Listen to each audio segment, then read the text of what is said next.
Après le football, place à la voile avec le portrait de Loïc Lepage. Ce Vantais de 61 ans se prépare à réaliser un rêve de gosse, faire le tour du monde à la voile et en solitaire, comme le Vendée Globe, mais sans moyens de navigation moderne. 50 ans après le Golden Globe Challenge, la première véritable course de ce type, une trentaine de marins sont déjà inscrits pour participer à la Golden Globe Race.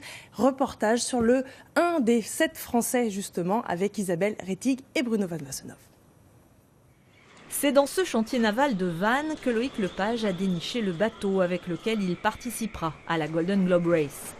La Haaland, un Nicholson de 32 pieds construit en 1976 que l'ancien instituteur a entièrement restauré et aménagé pour la course. La quille, la coque et concevoir l'aménagement intérieur de quoi stocker 8 à 9 mois de nourriture. Là, vous voyez, c'est 2 gros coffres de rangement, donc j'ai dû agrandir et surélever les couchettes et donc prévoir la couchette au milieu. Mais pour une course qui devrait durer entre 8 et 9 mois, le problème principal, c'est l'eau. À bord, il n'y a qu'un réservoir de 200 litres qu'il faudra alimenter. Le système traditionnel, c'est de mettre un seau à l'extrémité de la baume.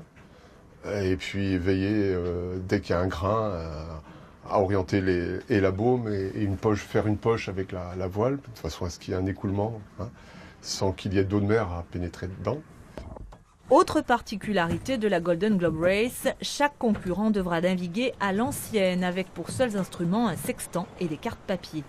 Des conditions de navigation quasi identiques à celles des 9 marins qui en 68 avaient pris le départ de ce premier tour du monde en solitaire et sans escale. Une course rendue célèbre grâce à Bernard Moitessier. En tête de l'épreuve, le Français avait alors décidé de prendre le large pour gagner la Polynésie. Une aventure qui à l'époque avait fasciné le jeune Loïc Lepage. À 61 ans, c'est ce rêve de gosse qu'il va tenter de réaliser avec un budget de 50 000 €. J'ai un petit capital qui m'a permis d'acheter le bateau et de le préparer là, pour la prochaine qualification.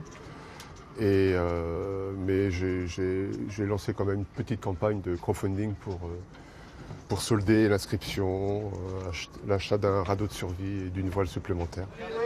Loïc n'a plus qu'à parcourir les 2000 milles nautiques pour se qualifier avant le grand départ prévu en juin 2018. En 68, seul Robin Knox Johnston avait passé la ligne d'arrivée après 313 jours de mer. 50 ans après, les 30 concurrents engagés feront-ils mieux? Réponse au printemps 2019.